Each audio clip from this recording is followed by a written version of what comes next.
The High Noon Stream. I'm Pugs Moran. We do this every Monday through Friday, noon till whenever the news runs out. That's what we say around here because that's what this show's about. This show's about all the things that are happening today. Hot topics, current events, trends, whatever it is. If people are buzzing about it, as I like to say, then we'll discuss it here. This is a service that is being performed for the greater good of society so that we all know at least what we like to call cocktail party knowledge of all the things that are happening in our world today. Nobody wants to be walking around bumping into walls, not knowing what's what. So that's the conceit of the show. That's what we try to do here every Monday through Friday at noon. Now, before we get into that stuff, we like to tell you about what happened previously on this day. We go through the history. We talk about some of the events that have shaped our perception and possibly even expectations of what this day has in store for us. And then we go into birthdays. Who was born on this day? We talk about them. And then we mourn the passings of those who we've lost. And once we've done the history, once we've done the births, and once we've done the mourning, then we jump into all the trending topics. This is the first of two streams that we do every day here on the Radio Misfits podcast platform, radiomisfits.com. The second one is Pugs and Parker. We do that at 9 p.m. 9 p.m. It's Pugs and Parker with E. Tonight we have another special guest in the interview series that we've been doing of late concerning the production of the Live 105.3 podcast. We're making a podcast, Who Killed Live 105.3? And we've been using the 9 p.m. stream, the Pugs and Parker stream, to do some interviews. Tonight, the original program director of Live 105.3, Mr. Bob McNeil. Mr. Bob McNeil is going to join us. Very excited about Bob joining us today. Bob McNeil. There you go. Better applause. More thunderous applause. All right. So that's tonight at 9 o'clock. Did you guys have a good weekend? It was fine, right? It was fine. It was just a weekend. It was Easter. I guess that would have made it special. I guess it wasn't just a weekend now that I'm walking through that. It was Easter weekend.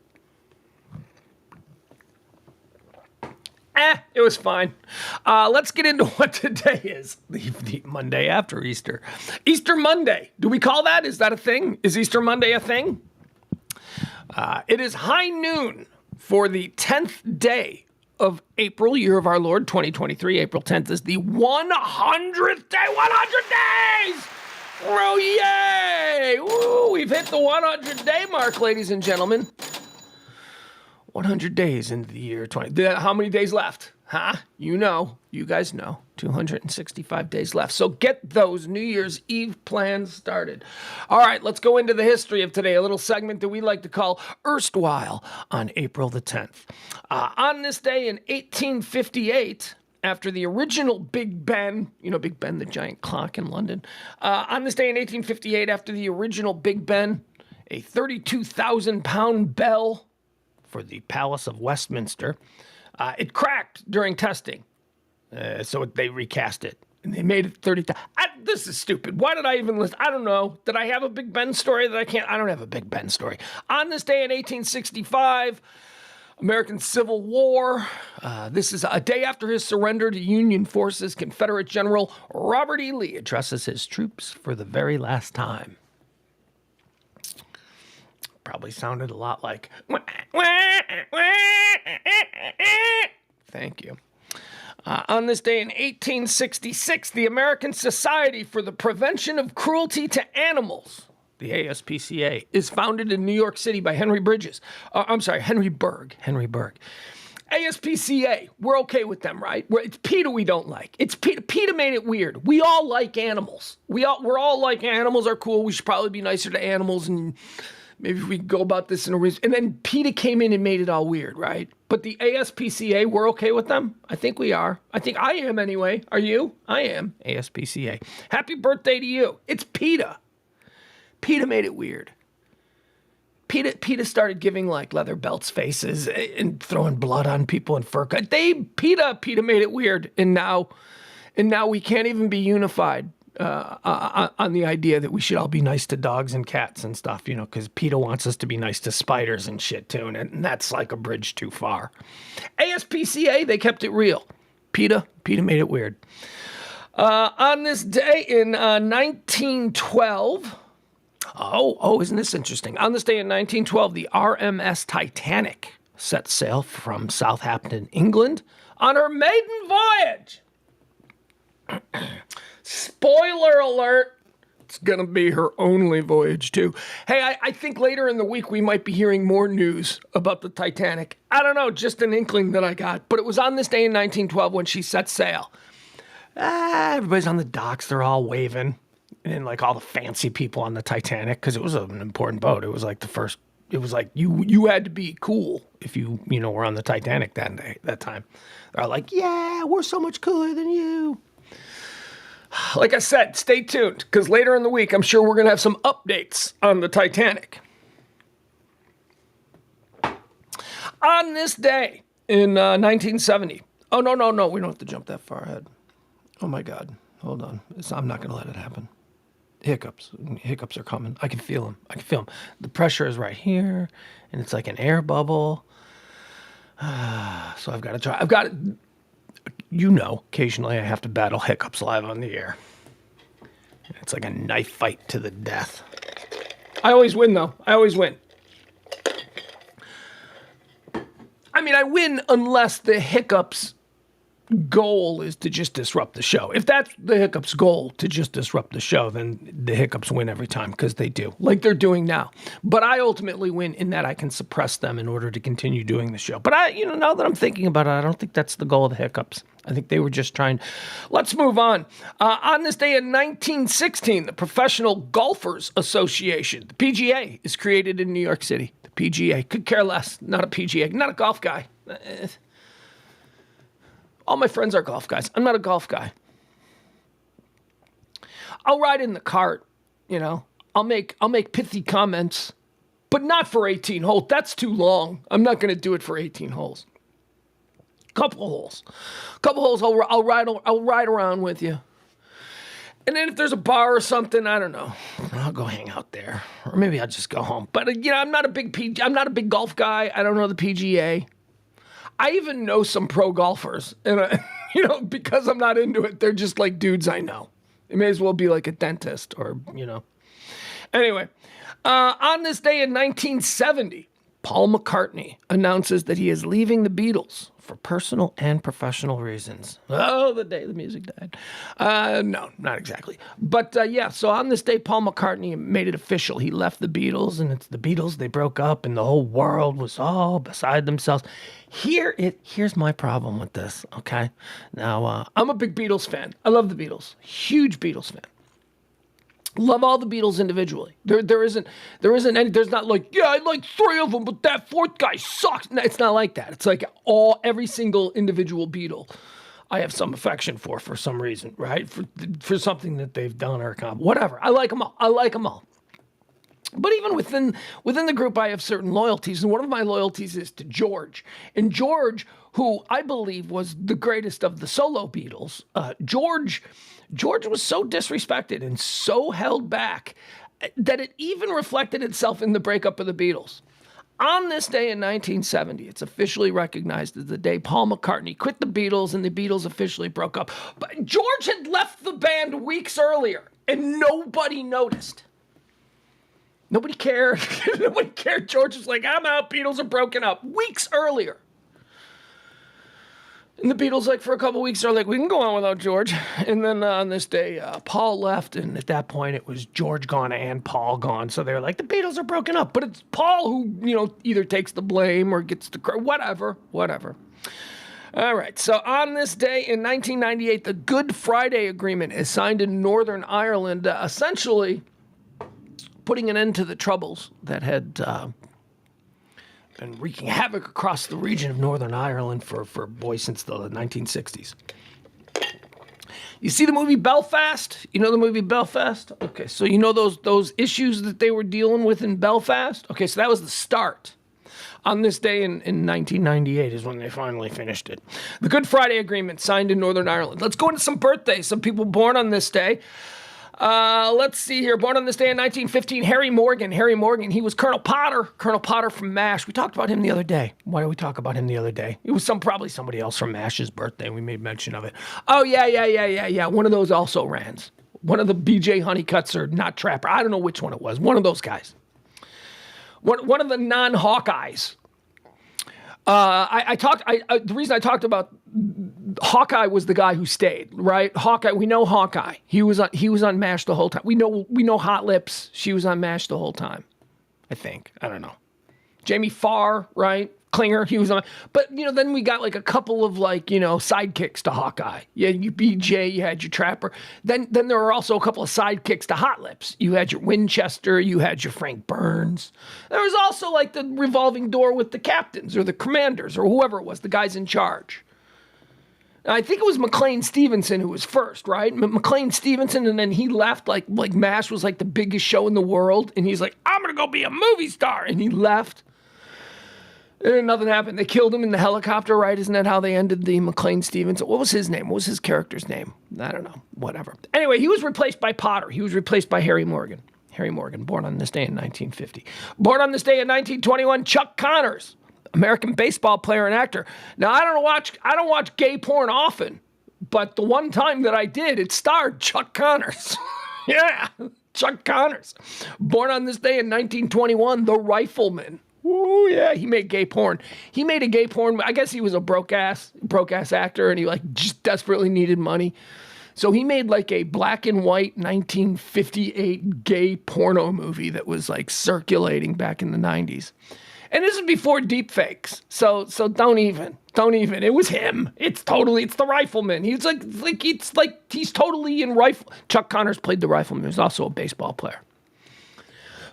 Chuck Connors was a tough guy, the Rifleman. He had this look. He had, before he get into a showdown, he'd be like, grr. It's the same look he had when being mounted by a dude in a sailor suit in the field. I saw the video. It's Chuck Connors. It's the Rifleman.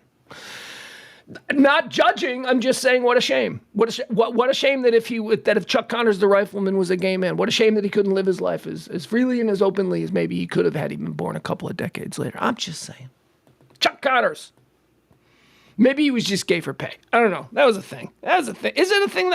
It's a thing. Gay for things, stuff. Gay for pay. Jail gay and gay for pay are definitely things.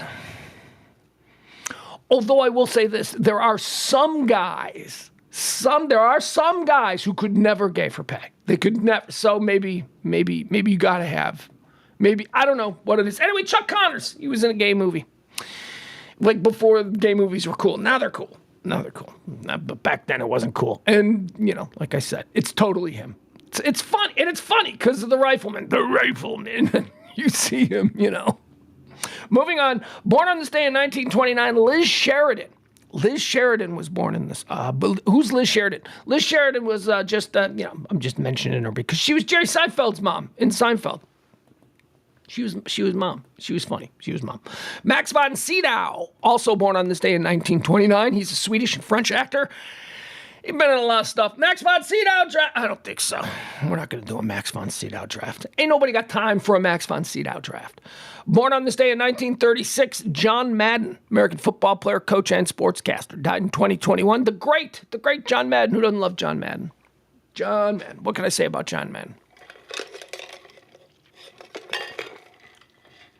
When you're pretty much universally beloved, there's not I can't really offer any hot takes because who's gonna talk shit on John Madden? They used to, though. That's interesting. Now that I think about John Madden, John Madden had the full arc of a true American treasure. He started out much maligned. People hated, man. I remember early John Madden in the booth with Pat Summerall, and I remember sitting around watching football with the old heads in my life. It was the old man or whatever it was. Listen to this, mushmouth. This guy, oh my God, he's the worst. I can't believe he's the worst. That's it. For a long time, John Madden was the worst. Oh my, why? Because he was doing it differently. Because he didn't have this very, uptight sort of approach to calling a sporting event the way it had been done in years past. John Madden brought a whole new way of doing it, and he was not liked. And that's how treasures, that's how treasures become treasures. They start out being somebody who's so different that they're much maligned because kill it, it's different. That's a pretty prevailing thought throughout society and throughout time. Kill it, it's different. He's not like we expect. Let's malign him. Let's make him bad. Had to go through that for a while. Then a new generation didn't subscribe to what the old heads thought. They started to go, no, wait a second, old man. We kind of like this guy. And this was my generation. We kind of like him. So then what happened? Well, we became economically viable around 18, 19 years old. And the sports people said, hey, this generation of 18, 19-year-olds, the Pepsi generation, if you will, the MTV generation, they kind of like this John Madden style. So now everybody that followed also had this John Madden style, this less polished, this more, I'm just a regular guy calling the guy, whether it was Matt Millen or whoever. There was a whole bunch of them in the wake of Madden. So then he went from being the outlier who was different and kill him, it's different, to being the sort of tentpole for an entire new way of doing it. And then that lasted 20 years, and now we're at 2000, and now he's got the game. He's an icon. I mean, John Madden, born on this day in 1936. Look at that. I thought I had nothing on John Madden. That's what I love about these stream of consciousness live streams. Don Meredith, born on this day in 1938. Don Meredith. Dallas Cowboy legend. Don Meredith, he drank a lot of iced tea in the 70s. That's what I remember. I remember Don Meredith selling iced tea. Take the Nestea plunge, Don Meredith.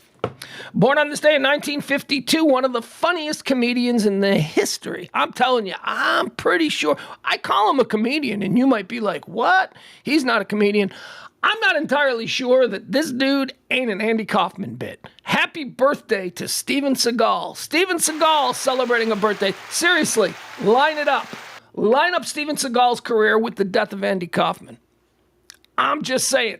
He was conveniently, the whole time before, Steven Seagal came out of nowhere. Oh, he's mysterious. He came from, he spent the last 20 years in a dojo in the Japanese mountain.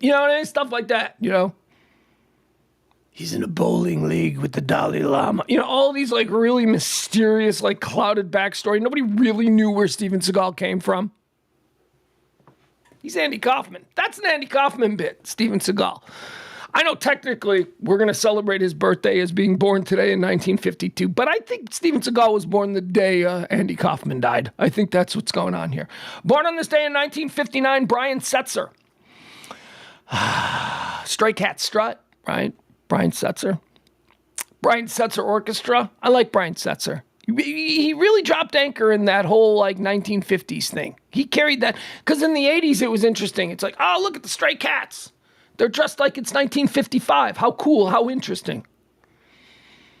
But then, with his next big successful project, he went back to the 40s.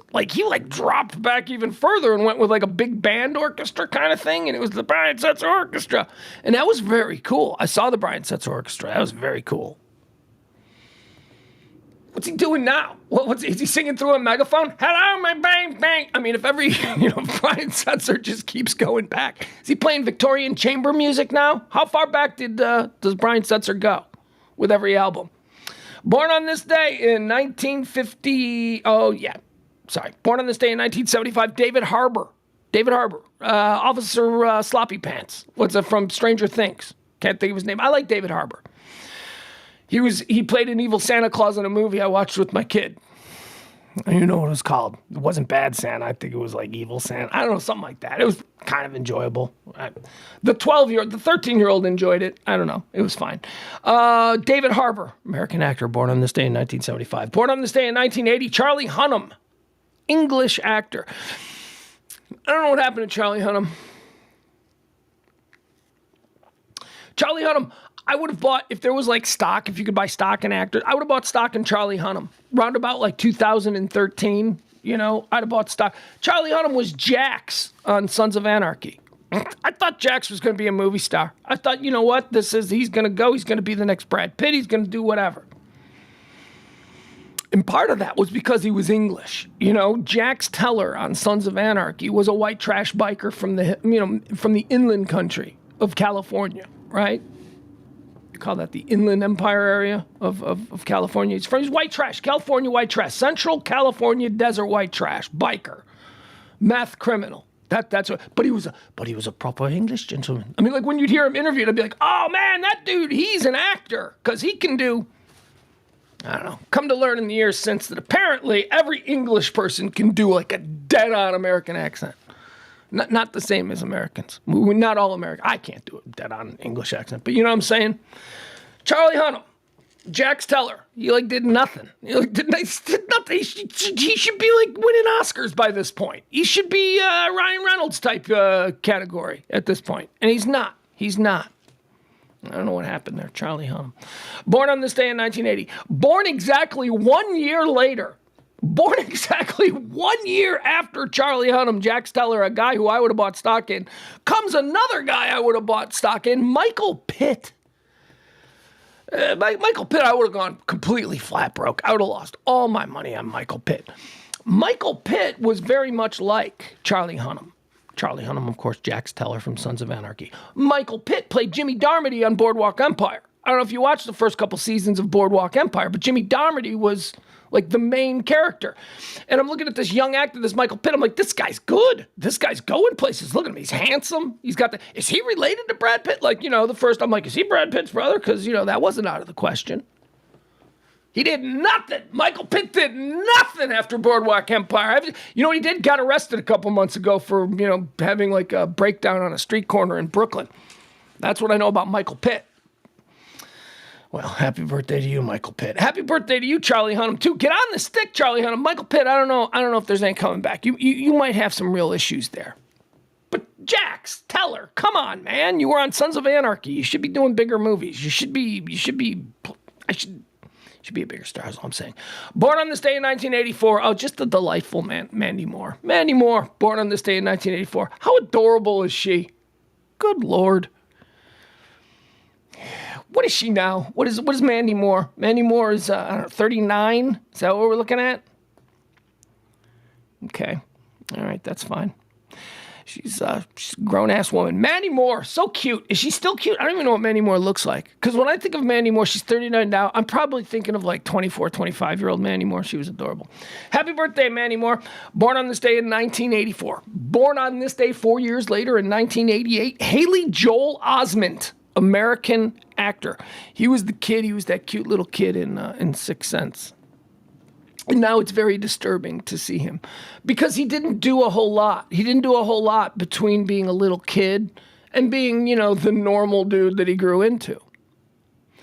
If he had continued acting, because we saw him at 10 in the Sixth Sense. So we saw him at 10, and then the next time we saw him was 32. And it was whoa! Right? It was weird.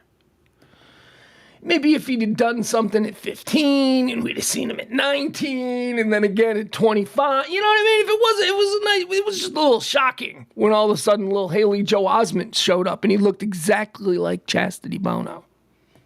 Do a side by side. Haley Joel Osment looks like Chastity Bono. Whatever Chastity Bono has become, God love her, Chastity, whatever it is she's become. I'm just saying, I think there was a picture of Haley Joel Osment involved at some point in her transition. Daisy Ridley, born on this day in 1992. Daisy, I don't know how do we, she's the Star Wars girl, right? Isn't that pretty much all she's done? Daisy Ridley became a star in the Star Wars universe at around the time where I'm going, that's enough for me. This is enough. The Star Wars universe stuff is enough. I committed to the first 3, but I was 10. That was pretty much, I could commit to that.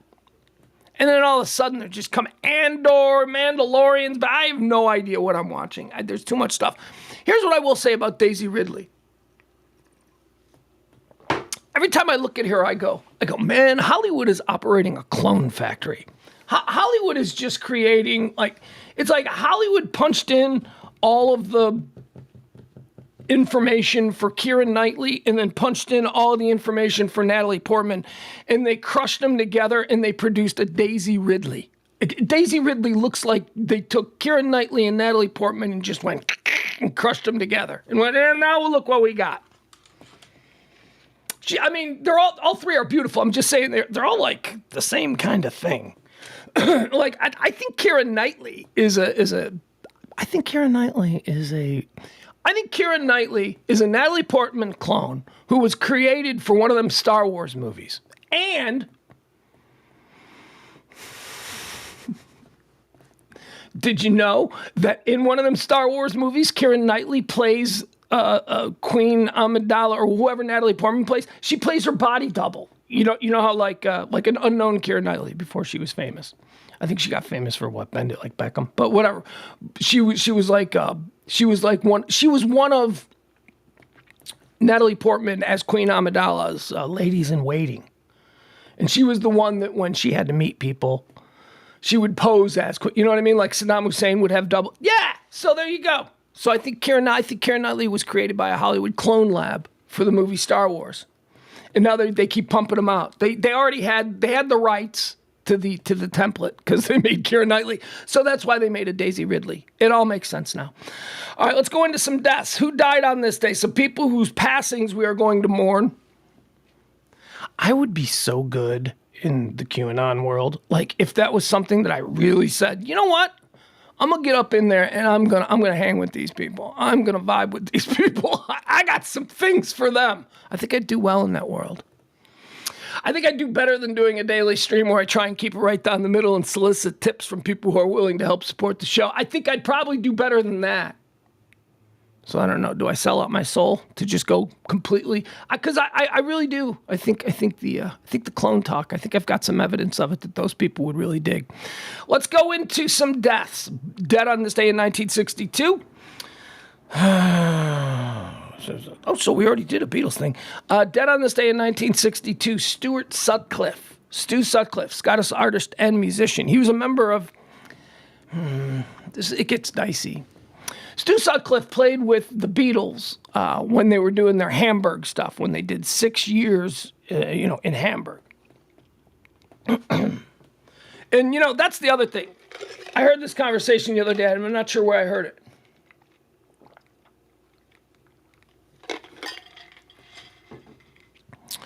But here's something that I don't know that people today really pay much attention to.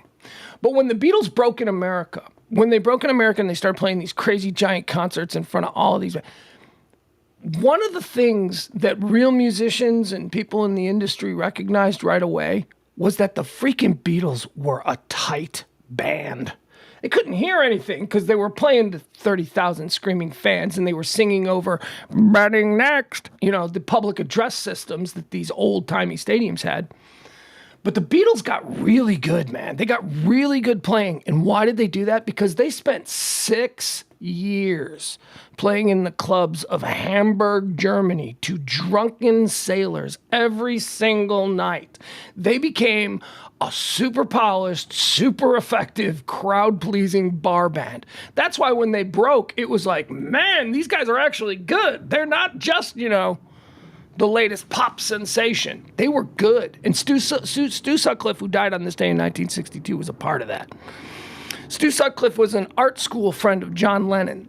He was in the Beatles at this time. Ringo wasn't. It was Pete Best, Stu Sutcliffe, Paul McCartney, George Harrison, and John Lennon. That was the Beatles. That was the Beatles of this era. They met some people over in Germany, and Stu Sutcliffe, who was more of an artist than a musician, he didn't really, he certainly didn't anticipate what was about to happen to the Beatles, but he left the band. He left the band to stay with the people in Germany, and one night there was a fight. John Lennon and Stu Sutcliffe got jumped in the streets of Hamburg. And Stu Sutcliffe suffered a head injury. And they say he was never the same. He was never the same. And on this day in 1962, he succumbed at a very young age to what they believe was complications from this head injury that had occurred years before. Stuart Sutcliffe, almost a Beatle, man. Unlike Pete Best. Pete Best was a Beatle. Pete Best showed up for practice one day and they said, "Hey, Pete, this is Ringo. You're out. He's in. See ya." That sucks. Like Pete Best is like, I got fired just before they became the biggest band in the world. That's different. Pete Best is... Stu Sutcliffe left on his own. He was like, yeah, I'm in love with this girl, Birgit. I'm in love with, I'm in love with... She's a model. He met a model. So a chick stopped Stu Sutcliffe from being a Beatle. Dead on this day in 1992. Here's another one we can spend a couple minutes talking about. Sam Kinison. Sam Kinison died on this day in 1992. Sam Kinison, one of the great stand-up comedians of all time. You can't make a list of the top stand-up comedians and not include Sam Kinison. Why? Because there was nobody like him. There was no, but now there were people in the wake of Sam Kinison who tried to do the over the top Sam Kinison bits, Sam Kinison act, the crazy man kind of bits. Couldn't pull it off. They couldn't pull it off because there was a certain authenticity to Sam Kinison when he would get his froth up and he would start pacing that stage and he would start preaching and it was because of that. He was an evangelical preacher. He was as fire and brimstone as it came in his early life. And he threw all that away and he said, you know what? I'm going to utilize all of those skills that I've honed doing these tent shows around the Midwest. So I'm going to utilize those skills and I'm going to take them and I'm going to put them on a comedy stage because I'm a funny MFer. People think I'm hysterical. And quite frankly, I'm just pretending with all this God stuff. And so he utilized that and he made the preacher mentality and the evangelical sort of approach to connecting and communicating with people. And he took it to the stand-up stage and he was funny, man. And I'll tell you how you know he's funny because my son, like I say, I'm in charge of his cultural education. So Sam Kinison was somebody who not so long ago I decided, he's 13. Maybe it's time for him to learn about Sam Kinison. Like, I'll give you an example. And he doesn't just get exposed because he's probably not going to find these people from the past on his own. So he's not going to be exposed to these things, right? I mean, he thinks Kevin Hart's the funniest comedian of all time, and Kevin Hart's great. But before you can actually make a statement like that at 13, you need to know. You need to have a little bit of a background. So Sam Kinison was one of the people that I exposed him to not all that long ago. And again, like, I won't expose him to Dice, right? Like the hickory, that's, I don't my 13-year. He can find Dice on his own if he wants. But Kinison's a different thing. And I was interested in how a 13-year-old, never having heard Sam Kinison's, divorce and did she love you? Yeah, you know what I mean? Where he starts screaming, all that kind of stuff. I wanted to see how a 13-year-old would react to hearing that for the first time. Buckled him over. Sam Kinison from 1987, just doing that whole thing. She's a bitch, screaming into the phone, that whole thing. She doesn't love you. That 13-year-old in 2023 buckled over laughing. Sam Kinison is a dude. He died sadly on this day in 1992 in a car accident. Dead on this day in 2010, Dixie Carter, American actress and singer. She played that Sugar Baker lady. I don't know what for Julia, Joanna, I don't know, Julia, whatever. The Sugar Baker on that show Designing Women. I wasn't all that familiar with Designing Women when it was on. I was probably 19, 18 when that show debuted, and I looked at it and I went, show for ladies and gay men. Nah, not what I'm interested in. But I did from time to time stumble across Designing Women. Designing Women was weird, because like I said, I was an 18, 19-year-old guy. So I used to watch this show, and I used to look at these, who to my eyes back then, I used to look at this collection of cougars, because they were older women, but they were kind of hot, right? So I'm 19, or were they? That's what I used to struggle with when watching Designing Women as a kid. Are any of these women hot? I can't tell. Like the one girl, like who was that one girl? The crazy Southern Belle. I forgot her name. She was kind of hot, but wasn't she also kind of heavy? Like, I think I was like, was she too heavy to be hot? I don't know. I'm 19. It's the late 80s. What does society dictate? I'm just a follower at this point. I don't know. And then the Ghostbusters girl was in it too, right? Annie Potts, she was in it. I always thought the Ghostbuster girl was cute. Anyway, Dead on This Day, Dixie Carter. She was the star of that show. I wish I had more of, a familiarity with that show. Wasn't Arsenio Hall in that show? Or a dude who looked like Arsenio Hall?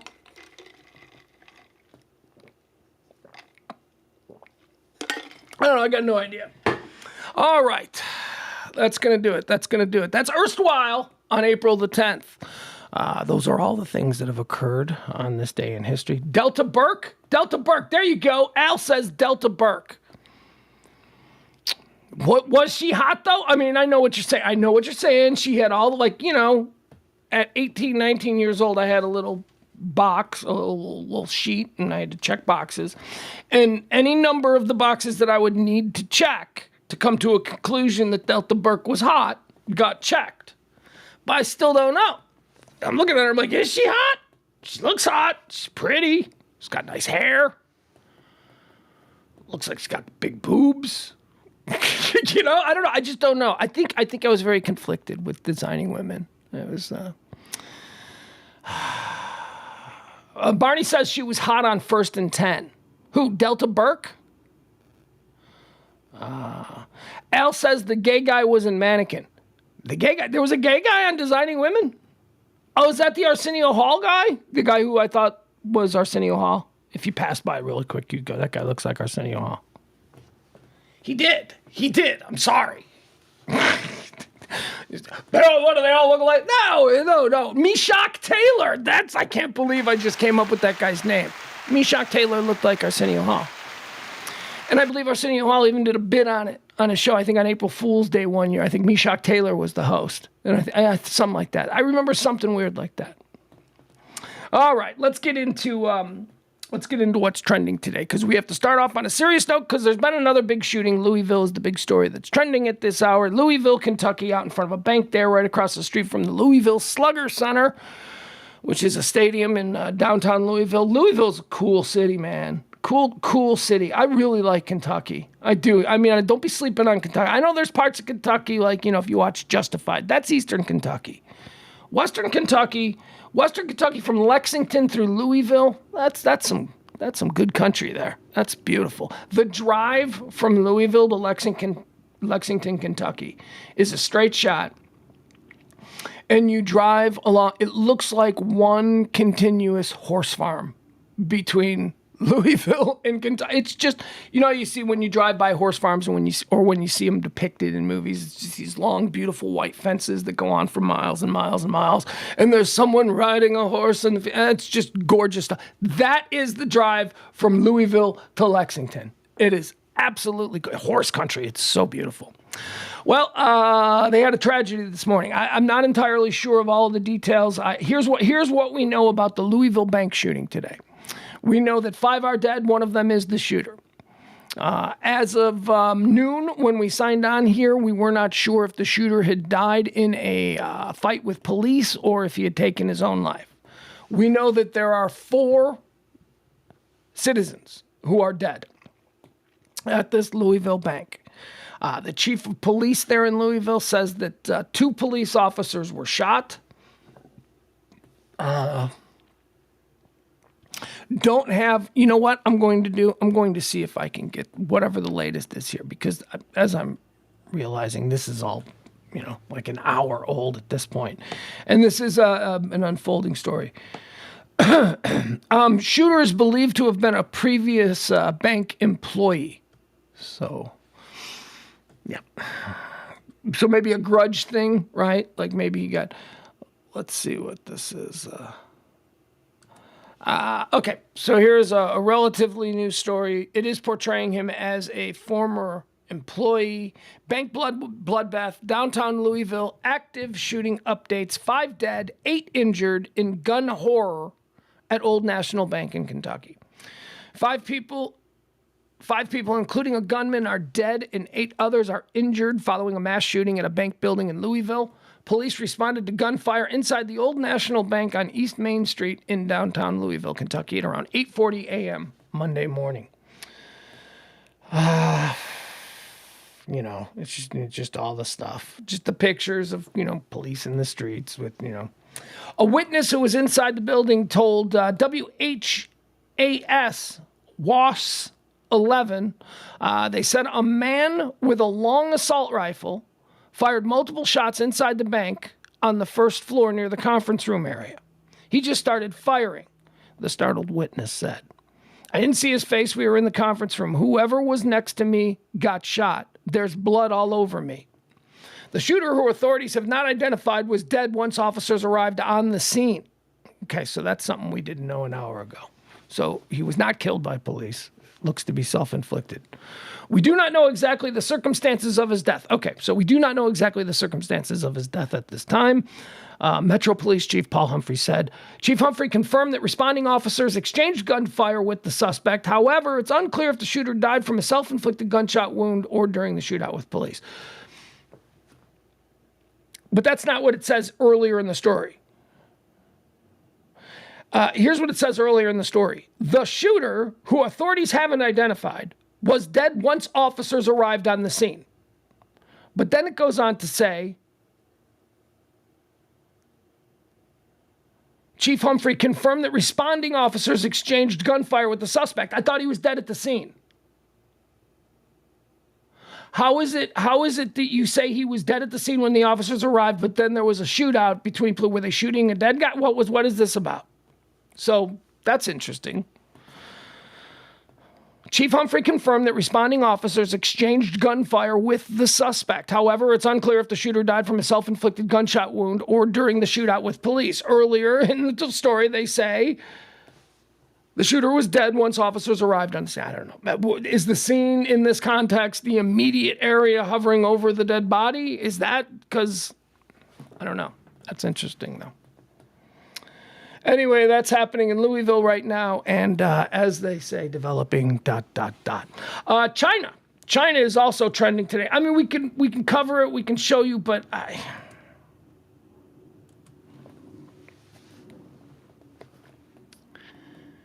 So where do I put, what box do I put this in? You know, we talk about these shooties. It seems like there's one every couple of days.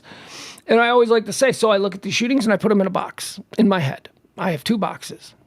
Although this situation here at this bank, this is I don't know if this is a subcategory of one box or if it's a whole new box.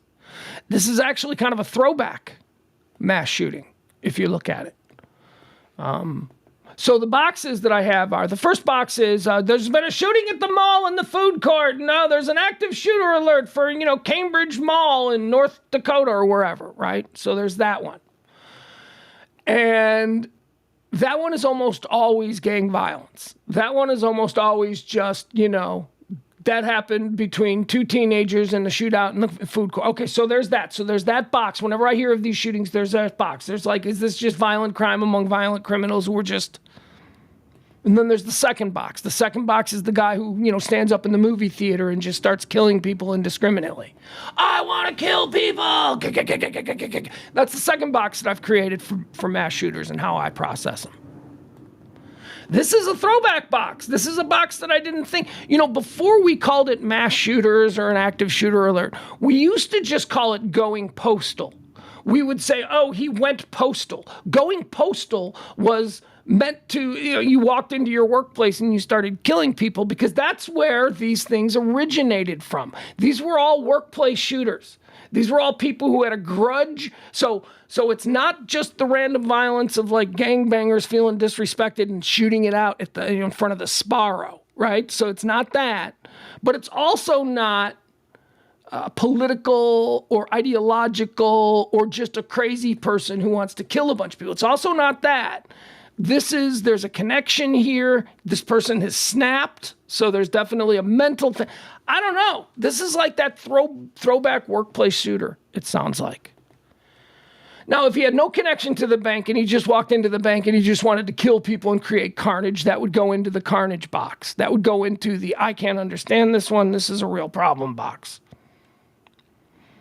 If it was two guys who were in business together and they had a dispute there in the lobby of the bank over what they were going to tell the banker and suddenly but that's the violence box. That's the, couple of drug dealers fighting over, their banking numbers or whatever.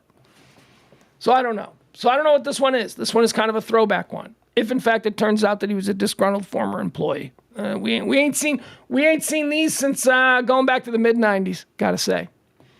It used to be going postal because it was fairly common for postal workers to be the ones who did this. Dudes who worked at the post office would just one day show up and start killing people. Going postal. And then school shootings started. So you stopped going, that 12th grader went postal. You couldn't say that. That didn't make sense. And then you just started having the regular crazy people with their arsenal of guns who decide that they've had it and now they're just going to kill people because, Hillary's a criminal or, whatever. Praise Allah, whatever it is, some crazy reason they're just going to take out a bunch of people. I don't know. I don't want to decline. I got to decline this. China is trending also. China is trending because, I don't know. What's going on with Taiwan? What is Taiwan? I don't know what Taiwan is. So there was the Hong Kong protests and all this stuff. Apparently, China owns a whole bunch of places, but they don't really own them. I don't know what that's about. But Taiwan is one of these countries that Taiwan thinks they're their own country and they self-govern, but China's like, nah, easy fam, you're ours. You're still a part of us. So we're doing deals with Taiwan. We've always done deals with Taiwan. I mean, economically speaking, half the shit in this room is probably made in Taiwan. So I don't know. But apparently, China's upset about some recent, deals, some recent meetings. Apparently the prime minister, well, here, I'll just read you the story because you don't need my dumb ass. China's military declared on Monday that it is ready to fight. That's Chinese military. Ready to fight. After completing 3 days of large-scale combat exercises around Taiwan that simulated sealing off the island in response to the Taiwanese president's trip to the U.S. last week. All right, so the president of Taiwan came to America. Cool. And the Chinese don't like that. It's like, what are you talking to her for? And Taiwan's like, oh, who, America? China's like, yeah, what are you talking to America for? And Taiwan's like, it's just a friend from work. Well, why are you hanging out with friends from work? Why are you going out for drinks with friends from work? It's one of them deals. China's that guy. So what China does is China just encircled Taiwan with their military flotilla or whatever. And they're basically just trying to show Taiwan that, anytime we want, we can shut you guys down. So it's actually a very provocative sort of elevation in the saber rattling between the United States and China. But every day there's an elevation. So anyway, China, we're supposed to be scared of this. I'll tell you something I'm scared of. I'm scared of people who get together and decide that some other rando is like somehow special, right? Whether we're talking about the Pope or the royal family in England, or this creepy ass dude, the Dalai freaking Lama. That's right, the Dalai Lama is trending today. Why is the Dalai Lama? Oh my God. First of all, what is the Dalai Lama? What is this guy? Oh, he's the Grand Lama. What? Okay, what religion is that? Is that Buddhism or is that like an offshoot? I don't even know.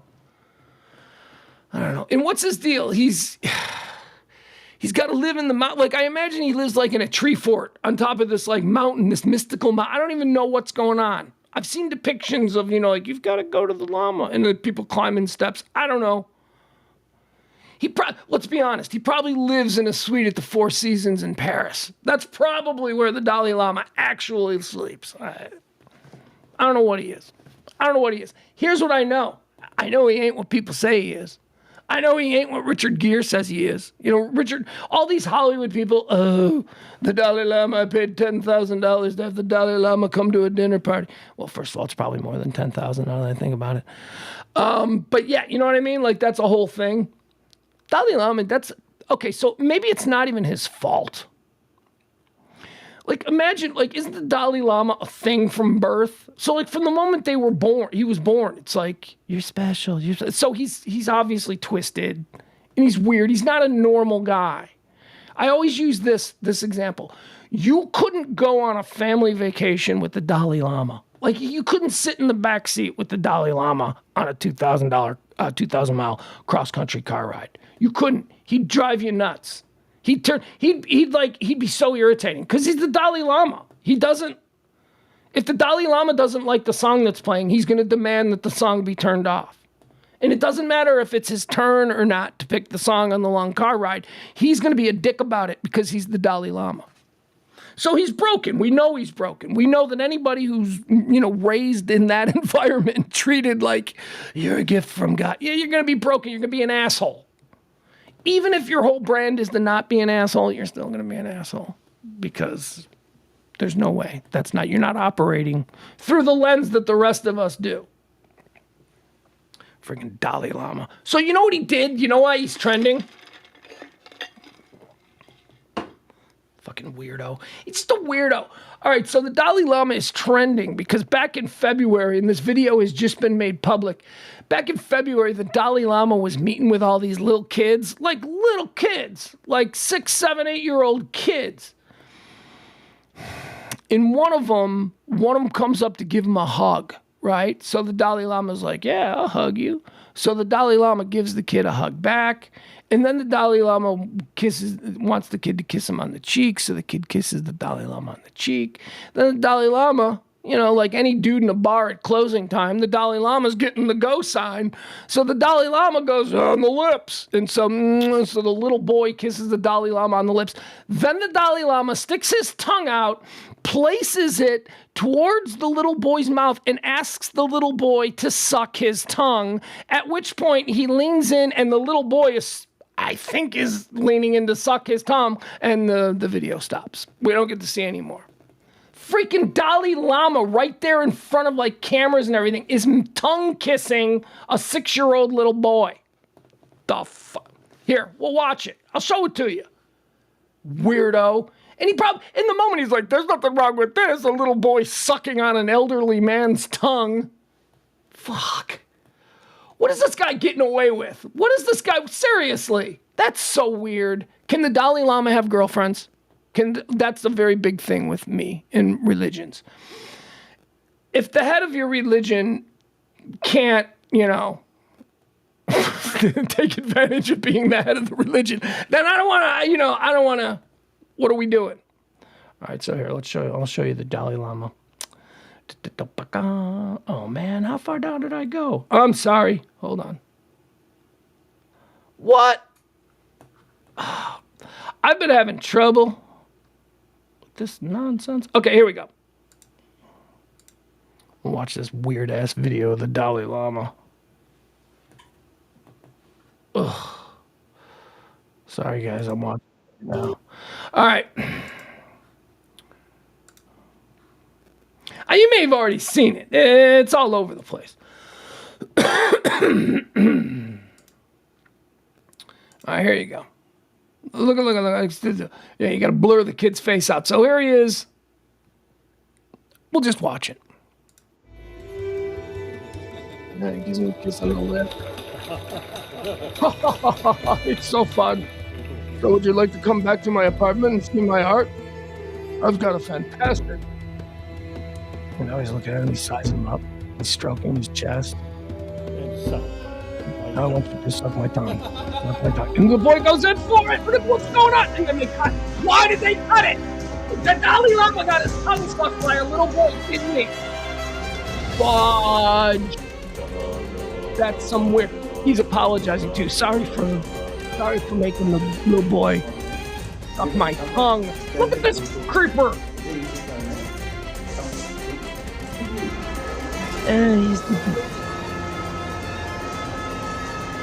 He's the embodiment of spirituality and benevolence on this planet. Oh, shut up. He's a weirdo. That was weird.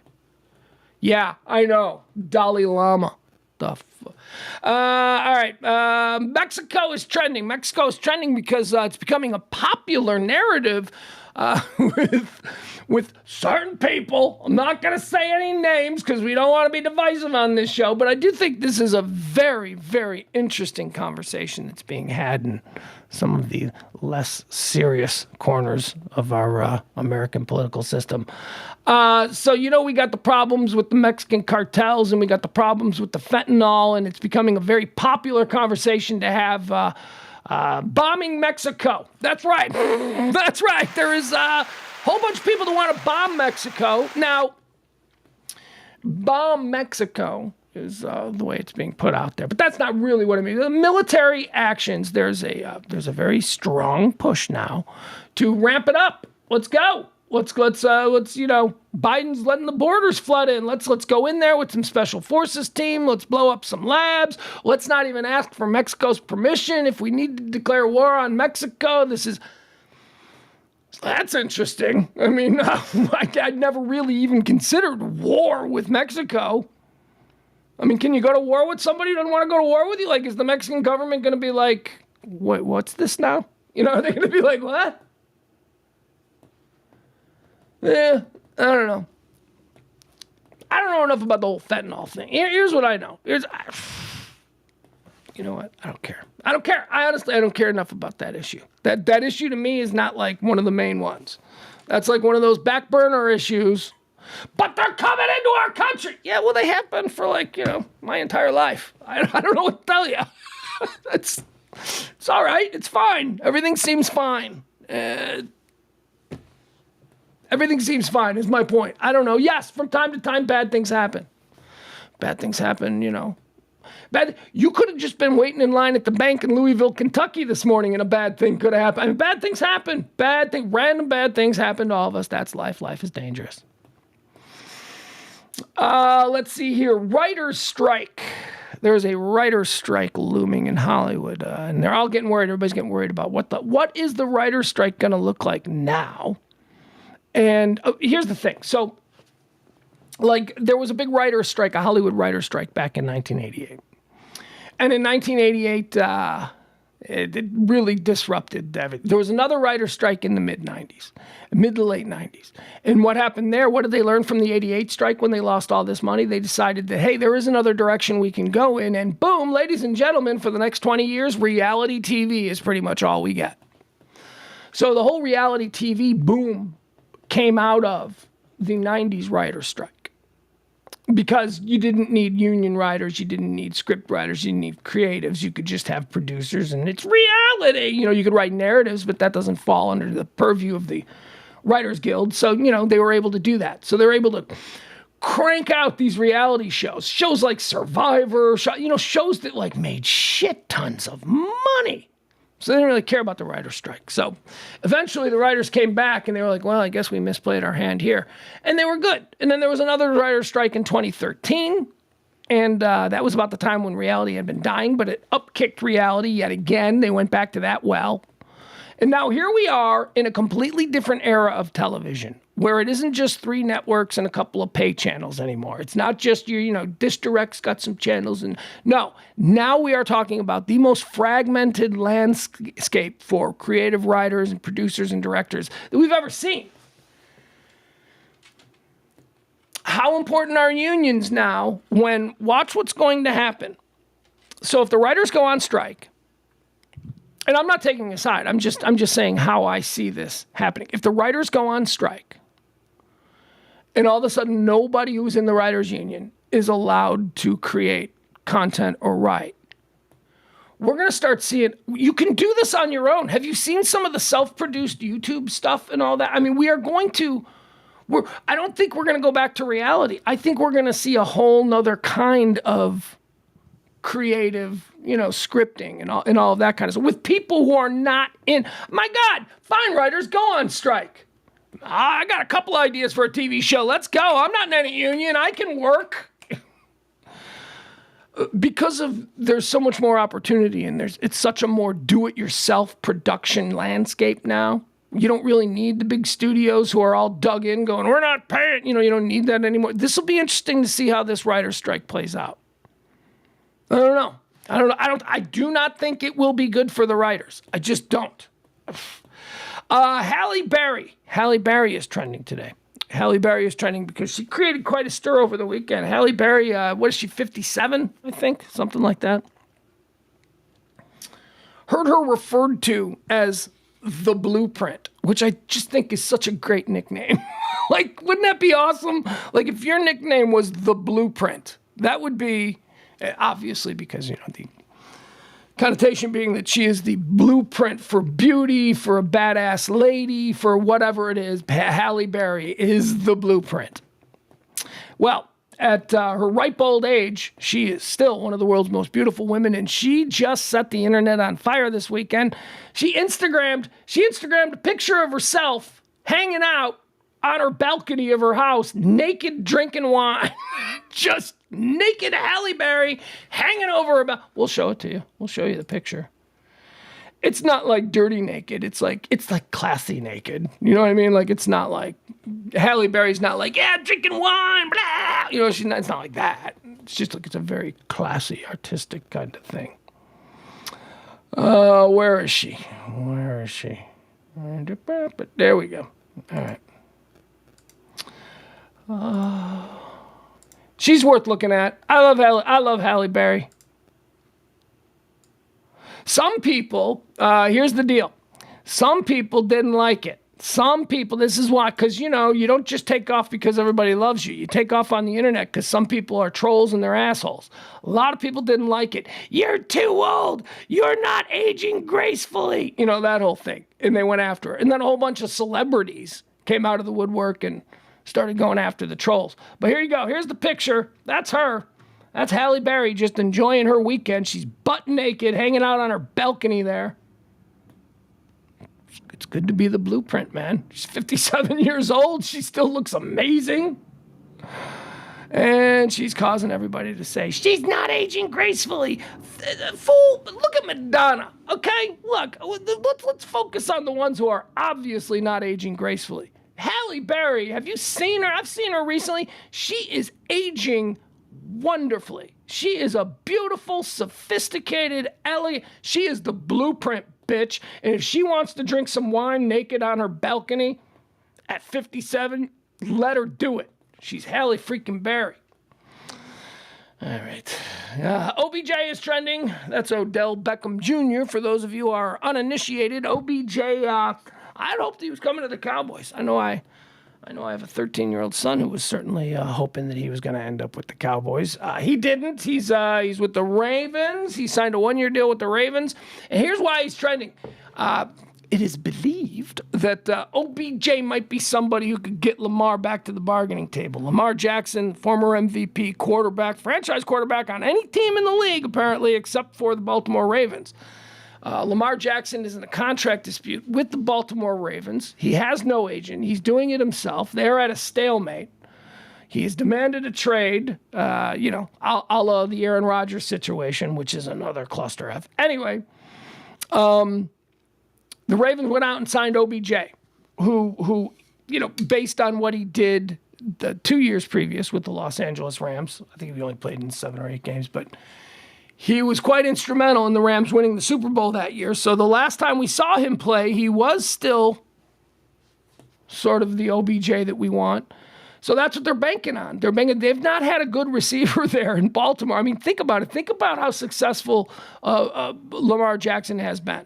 He's been quite successful, but he's never really had that number one receiver. So maybe they bring back OBJ. Maybe now they bring him back to the table. It's a different situation. Maybe he signs a one-year deal. I don't know. I don't even know if they let him sign a one-year deal. I don't even know if he'd be willing to. The risk of injury is so crazy. But OBJ immediately got on the phone, and there was apparently a Skype call between OBJ and Lamar Jackson, and they're thick as thieves and they're buddies, and Lamar was happy, and some screenshots from it were circulated. So the OBJ story, OBJ signs with the Ravens. Odell Beckham Jr. signs with the Ravens on a one-year deal. Possibly some movement in the Lamar Jackson story because of that. Who knows? I hope they do. I don't want to see Lamar Jackson go anywhere else. I like Lamar Jackson with the Ravens. I like the whole Ravens vibe. I like John Harbaugh. I just like everything about. I like the Ravens. They got a good vibe there. That guy. That's right. We've got a that guy actor who has passed away, and we need to spend a little bit of time talking about him because you know how I love the that guy actors. Michael Lerner. You guys know who Michael Lerner is? Michael Lerner has died. Michael Lerner was an actor. He played he's in everything. Here, I'm going to show him to you, and you're going to go, oh, that guy. Yeah, that guy. Michael Lerner has passed away. Here, I'll make it nice and big for you. There you go. When you see this guy's face, you're going to go, oh, that guy. Boom. There you go. That guy. He played that character. He played that guy. He played that guy. This guy. He played this guy a lot. A lot of times he played like a mobster or some kind of crooked dude. And there he is. See, he's playing like there. He looks like a mobster or crooked dude. Michael Lerner. He was great. He was great in everything that I don't know who that guy is. What the hell? Trying to see if there's anything. What's that guy about? There you go. All right, let's see. What do we have about Michael Lerner here? How did he pass away? How old was he? All of that stuff. I like to give attention to the that guy actors because the that guy actors don't get a whole lot of attention. Michael Lerner, a veteran character actor who received an Oscar nomination for his performance as an overbearing studio head in the 1991 film Barton Fink, has died. His nephew, actor Sam Lerner, announced in a post on social media he was 81. Hold on a second. Hold on a second. Hold on a second.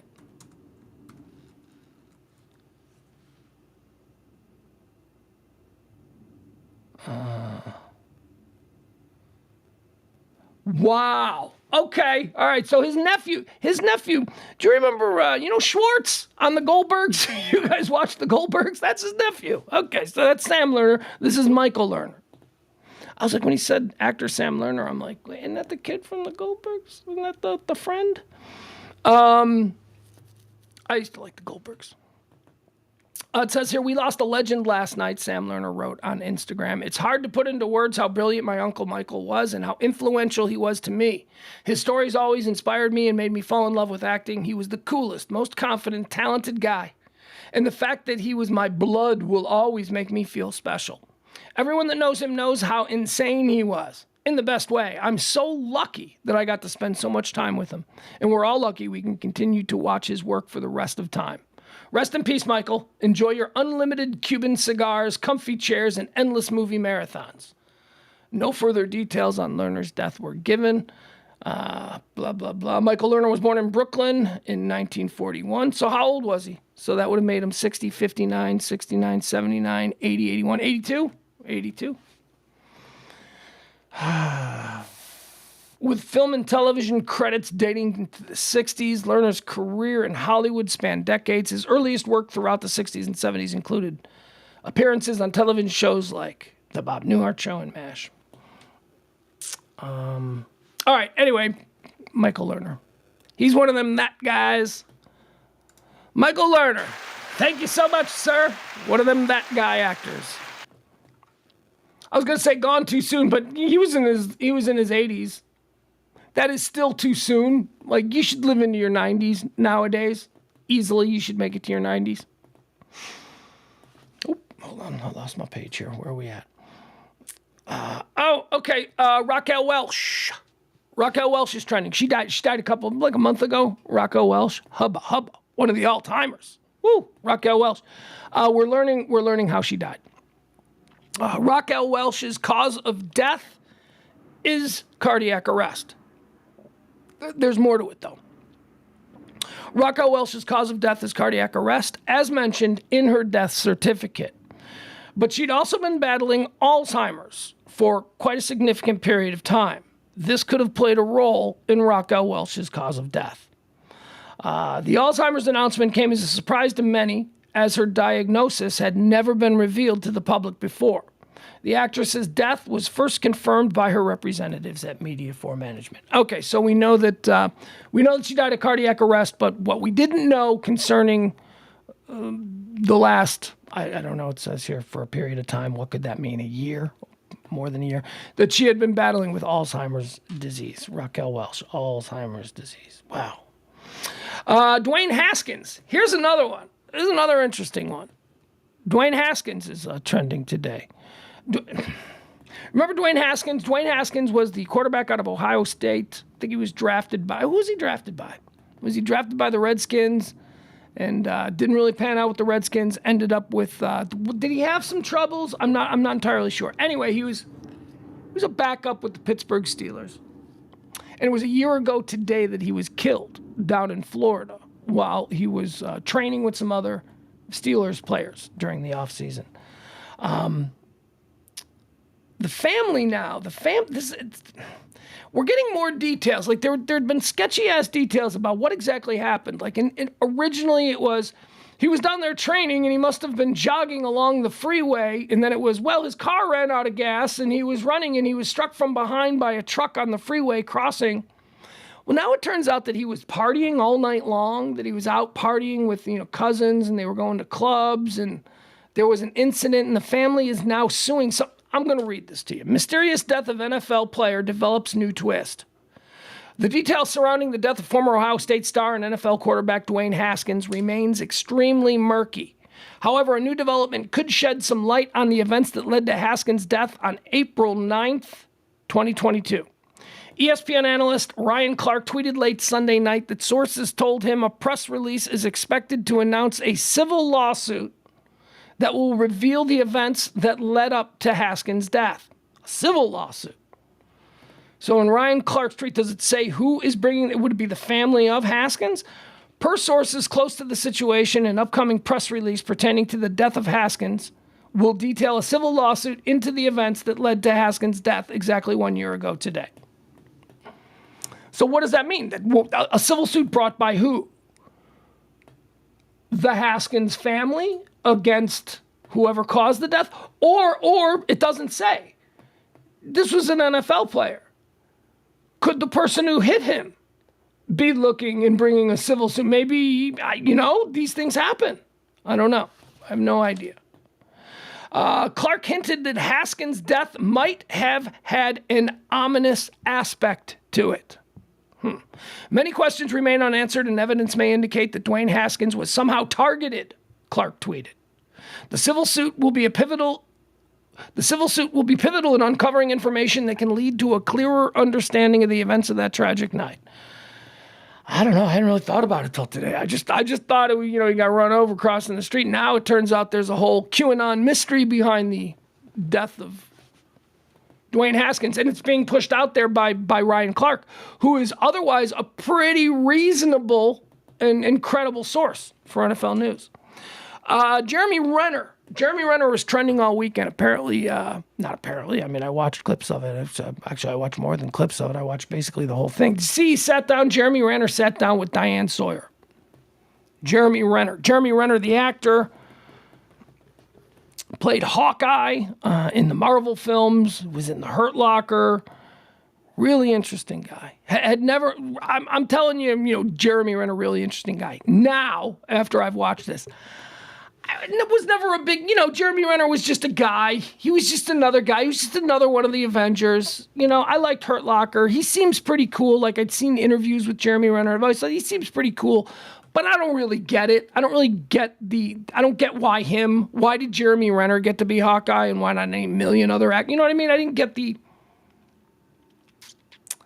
In Hawkeye, it's always easy to make fun of Hawkeye and his arrows. Because it's like, we need to defend the Earth from alien invaders. Are we going to use Thor, the Norse god from another planet? Or are we going to use Jeremy Renner with his bow and arrow? It's always like Hawkeye was always kind of like dismissed. As being, okay, Hawkeye, you just go cause a disturbance over there. Iron Man, the Hulk, Captain America, and Thor are going to do the heavy lifting. You and Scarlett Johansson just go run around, tell her to do some gymnastics. That'll be very distracting. They'll all watch her doing flips in those leather pants. But I watched this interview with Jeremy Renner, who was crushed by like a 13,000-pound snowcat on New Year's Day. Oh my God. Run over. We all know the story. He almost died. He was run over by a giant snowplow, his own snowplow. He fell off it. And then we saw months and months of, these viral videos. Every once in a while they'd be released and it would be him in a hospital bed just looking like, terrible. So I was intrigued. To see what he looks like when he sits down with Diane Sawyer on Friday night. He sits down, he talks to her. And like I said, I watched basically the whole interview. And wow, man, Jeremy Renner is now like, he is like, I freaking love that guy now. I will see whatever he is in. I mean, just the way this man lives his life. You need to sit down and you need to listen to Jeremy Renner talk about in the moment while this is happening to him. He's apologizing to his family because they were supposed to go skiing that day. He's cut in half and he's dying and they're trying to keep him alive. And he's apologizing. He feels so bad that he is putting his family through this. The pain, the unbelievable and constant pain that Jeremy Renner lives with every single day. They showed it. You saw it. They showed outtakes from the interviews where they had to stop the camera because whether it was his ankle that has like a giant rod in it, or he can't walk. He can kind of walk. He's learning to walk again, but he's in a wheelchair and he uses a walker and all that kind of stuff. His jaw, there was like a moment where he had to stop the interview because his jaw was smashed. His face got run over, jaw got smashed by a snowplow. So they had to put it back together with rubber and plastic and all kinds of things. And it hurts. It hurts him constantly. Yes, he kind of looks normal. His eyeball popped out. His eyeball popped right out of his head. And he's having conversations with people and he's texting about how I can't see anything out of my eye. Yeah, because your eye is popped out of your head. The details, they show it. They show like a computer animation of what happened to him, how he got sucked under, what led up to it. And then you just got to listen to Jeremy Renner talk about it. You just got to listen to him talk about it. He's like a god among men. He's like the toughest son of a bitch and the most decent, kind-hearted, honest to God deity I've ever seen. I swear to God, I was so blown away. So if you have an opportunity to see the Jeremy Renner, this is why he's trending. If you see the Jeremy Renner interview with Diane Sawyer, you're not going to cry. You might cry. It is very powerful stuff, man. His mom and his sister. He has the most amazing family. He's not this weird Hollywood actor. This place where this happened in Reno, this was just like the family compound that he built with all of his acting money. And the house was filled with all of his cousins and his moms and his mom and his sisters and nephews and grandbabies and all. The house was absolutely filled. It was a big weekend. And apparently they do this a lot. That family is incredibly close. God, man. Just an incredible story. And how long, there's recordings of it. You hear the 911 call where you can hear Jeremy Renner in the background, who has just been run over and cut in half, basically. Like he said, they were asking him, can you move your feet? Can you move your feet? He couldn't move anything. And he thought, he's like, am I just like a spine now? Am I just a spine with a brain in a jar? Will I never be? I mean, it was in that moment, but his mind was still lucid. So you could hear him talking and moaning and good Lord. Good Lord. So if you have an opportunity, that's why Jeremy Renner is trending and why people are talking about him. It is a powerful. I want that guy in every movie now. I don't just want... you know what else I couldn't help? And they didn't draw any correlations to this. But I couldn't help but be reminded of Christopher Reeve as Superman. When Christopher Reeve was thrown from the horse and paralyzed from the neck down. I mean, this is a completely different thing, right? I mean, he was basically cut in half by a 13,000-pound snowplow. But I was like, man, it's like a superhero, another superhero. It's weird. That's odd. All right. There's another story here that I thought might be a good story for the nighttime show. It was a headline that was making its way around at least the Texas trends.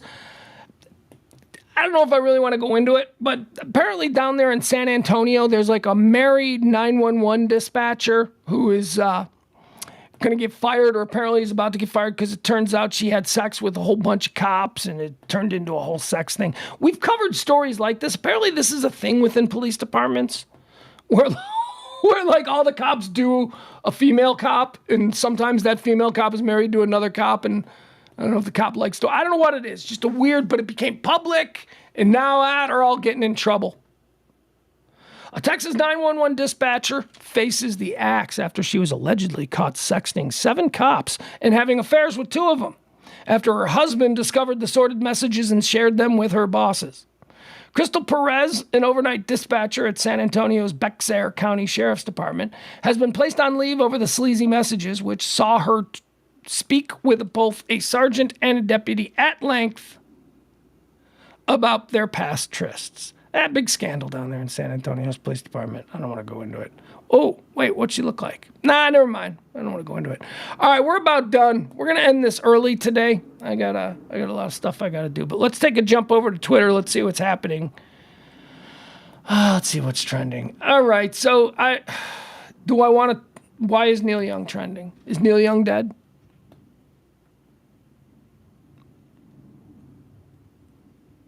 Why is Neil Young? Neil Young do something political and divisive. Probably. All right. He's alive. Apparently Neil Young's alive. Al Roker's trending. Why is Al Roker trending? Is he dead? Is Al Roker dead? That's how little I watched the Today Show. Is Al Roker dead? Breaking. President Biden told Al Roker today on NBC that he would be, in fact, run for re-election. Nobody cares. Literally nobody cares. Halle Berry is still trending. Succession is trending. Didn't get to see last night's Succession. I understand it's quite good. But I'm watching Succession every 2 weeks. I need 2 hours. I need to watch 2 hours of Succession. I can't just watch 1 hour and then go, well, guess I gotta wait 7 days to see the next one. That's not a thing. That's not a thing I'm willing to do.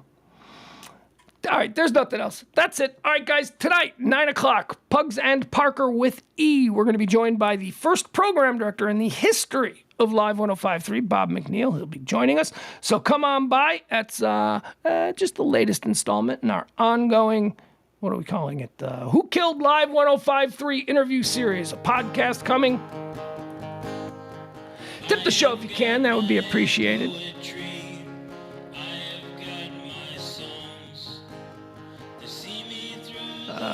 Hold on, we talking about, let's see.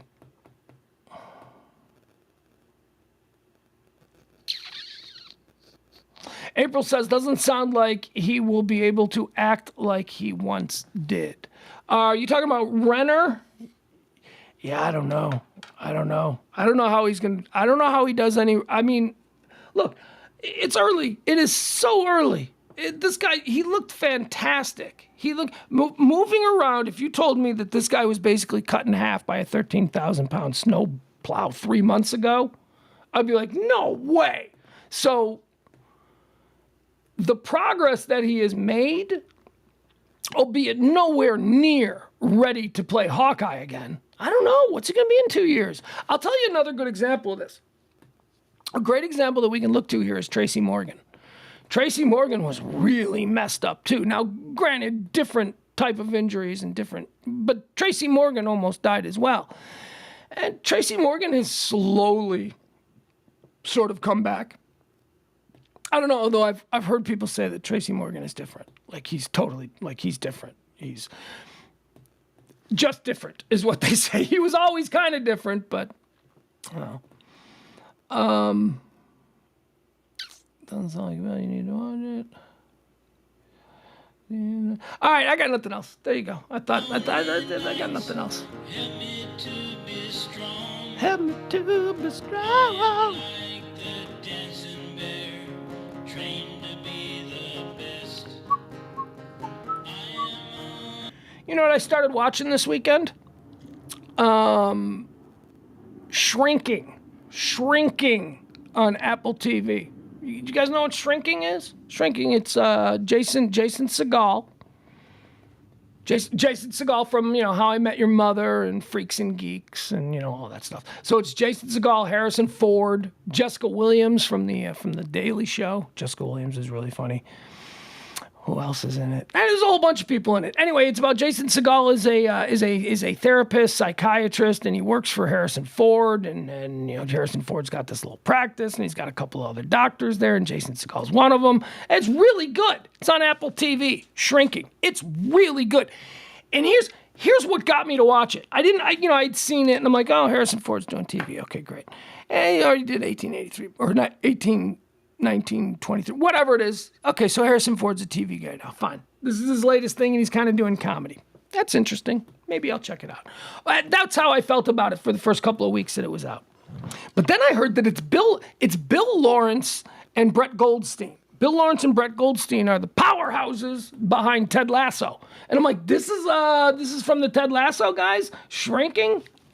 And it's unbelievable. It's so good. It's so good. Shrinking on Apple TV. You'll enjoy it. I'm only 3 episodes in, but it's very good. Very funny. Harrison Ford is very funny. I got nothing else. All right, everybody. We'll see you tonight at 9 o'clock for Pugs and Parker with E. Special guest, first program director of Live 105.3, back when it was called The Talk That Rocks Texas, Bob McNeil. Tip the show if you can. We certainly do appreciate that. Thank you to everybody who does support the show. The show does run on your gratuities. We'll see you tonight at 9 o'clock. And if you can't make that, back here tomorrow, 12 noon, for more High Noon with me, Pugs Moran, on the Radio Misfits podcast platform, radiomisfits.com.